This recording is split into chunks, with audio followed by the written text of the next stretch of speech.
Hey Lifers, it's Jason Love with Jason Loves Life. Today I'm going to talk. I'm just going to warn you, this is going to be kind of a downer video. Uh, I've been I haven't talked much about my experience working with children with disabilities, psychological, social, and mental disorders for a for-profit. I guess you could call it a hospital, but it's basically institutional.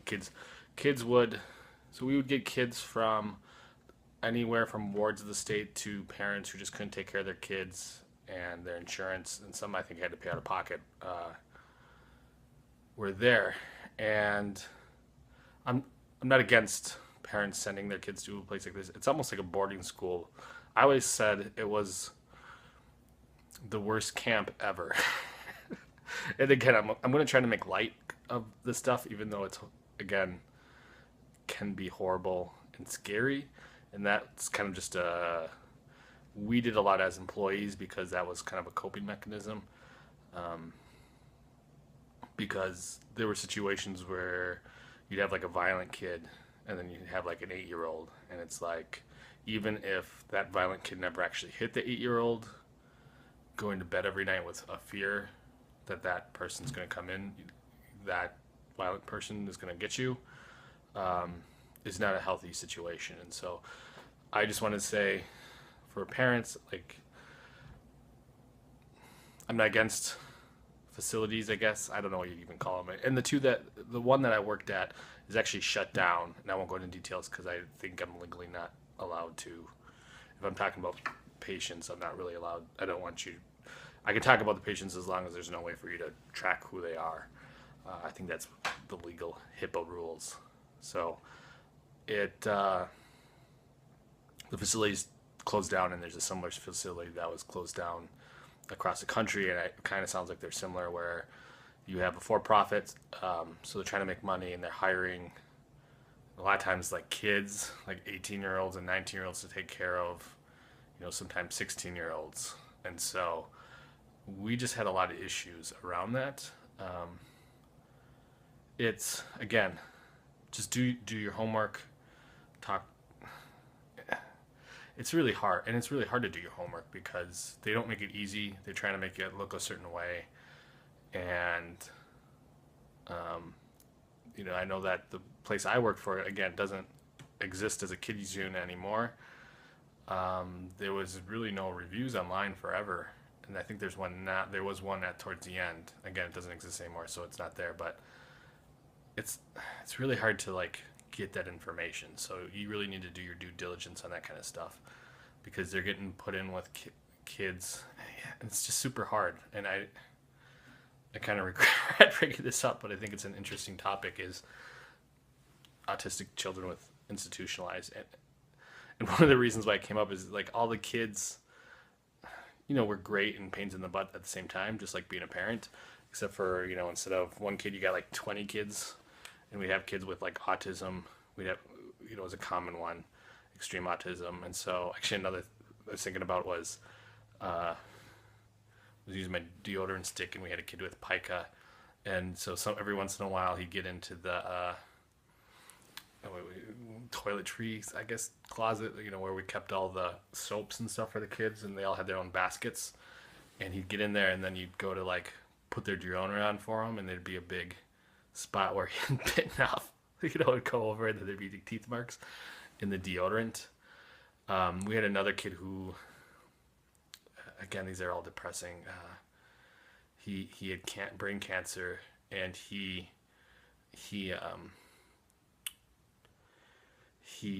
really liked Hitler, which is weird. And he was Polish, and he was like 8, where he talked about Hitler a lot. Um, and he one time got caught because he had stolen this other girl's hairspray, and he was telling him that he wanted to make neurogas or something really weird.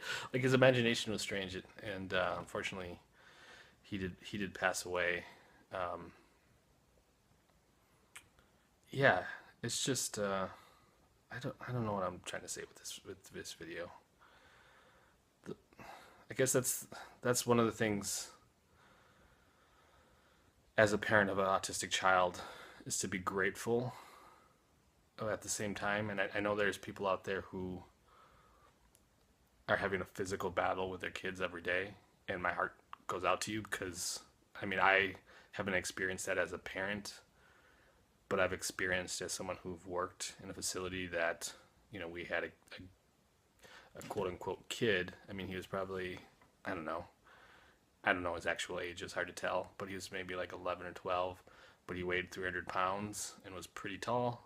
And uh, it was basically known that he was going to fight you constantly. And so um, I can relate, I guess, on that level, but I can't imagine that being your home.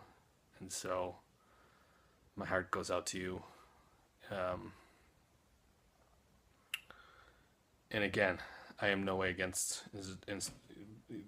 I have no judgments for any of those parents. Um, you just want to make sure. I think a big thing that parents don't think about is what the other kids are like, and you can't get their names, but to kind of get an idea of who your kid's going to be playing with, and that's sort of hard to say. But like I said, the one violent guy, I just remember an 8-year-old who was across the hall from him would actually slide his bed up against the door, which was against the rules, until he got caught. So we had to stop him, but he was just afraid that the kid was going to run into his room and beat him up.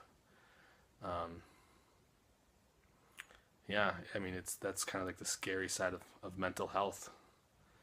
And I know, I assume most of the people watching my videos aren't in those situations, but I know some of you are. I know that there's people who are. And I mean, I don't have any answers for you, just empathy. And I don't know. If there was a way to help, I would. But really, there's not. It's just heartbreaking, and I'm sorry that you have to go through that. So, and I know from some of the Facebook forums, we all struggle as parents, in the sense of,